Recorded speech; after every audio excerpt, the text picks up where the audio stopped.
اسلام آباد high court میں jail سے ملاقات سے متعلق توہین عدالت کیس کی سماعت۔ جسٹس راجہ انعام امین نے عمر ایوب سمیت دیگر کی درخواستوں پر سماعت کی ہے۔ میرے پاس غلطی سے کیس لگ گیا ہے، جسٹس راجہ انعام امین منہاس نے کہا کہ رجسٹرار آفس نے بتایا کہ یہ کیس لارجر بینچ کا تھا، وہاں لگنا تھا۔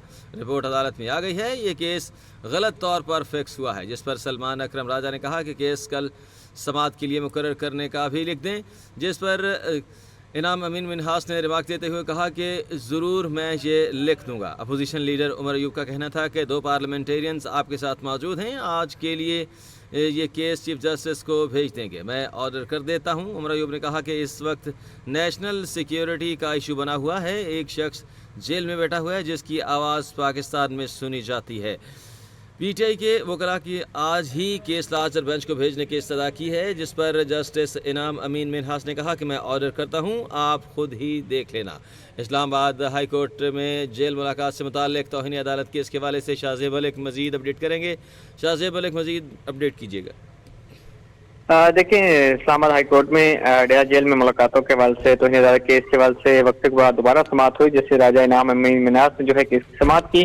عمر ایوب، شبلی فراز، نعمت خان جو ہے عدالت کے سامنے دوبارہ پیش ہوئے۔ عدالت نے ریمارک دیا کہ میرے پاس غلطی سے کیس جو ہے وہ لگ گیا ہے۔ رجسٹرار آفس نے بتایا ہے کہ کیس لارجر بینچ کا تھا، وہاں لگنا تھا، اور رپورٹ عدالت میں آ گئی ہے، یہ کیس غلط طور پر جو ہے فکس ہوا ہے۔ اس دوران سلمان راجہ نے کہا کہ کیس کا سماعت کے لیے مقرر کرنے کا بھی لکھ دیں، جس پر کہا کہ ضرور میں لکھ دوں گا۔ اور اس دوران علیمہ خان نے موقع بنایا کہ تکنیکی باتیں تو وکلا کر رہے ہیں، میں اپنی گزارش عدالت کے سامنے رکھنا چاہتی ہوں۔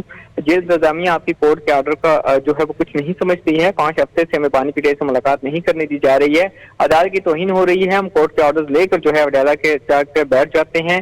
اس حال سے اپوزیشن جو لیڈر عمر ایوب تھے، انہوں نے اپنا موقف عدالت کے سامنے رکھا کہ پارلیمنٹ کے 2 پارلیمنٹریز آپ کے سامنے موجود ہیں۔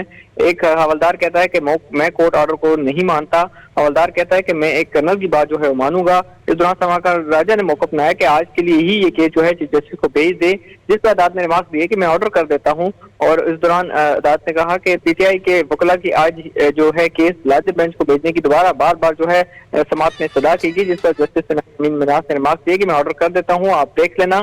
اور اس حوالے سے یہ کہہ کر جو ہے جسٹس انعام امین منہاس جو ہے وہ کمرہ عدالت سے چیمبر میں چلے گی، اور اس حوالے سے عدالت تحریک و حکم نامہ جو ہے وہ جاری کرے گی۔ جی بہت شکریہ شاہ زیب ملک، آپ نے اپڈیٹ کیا۔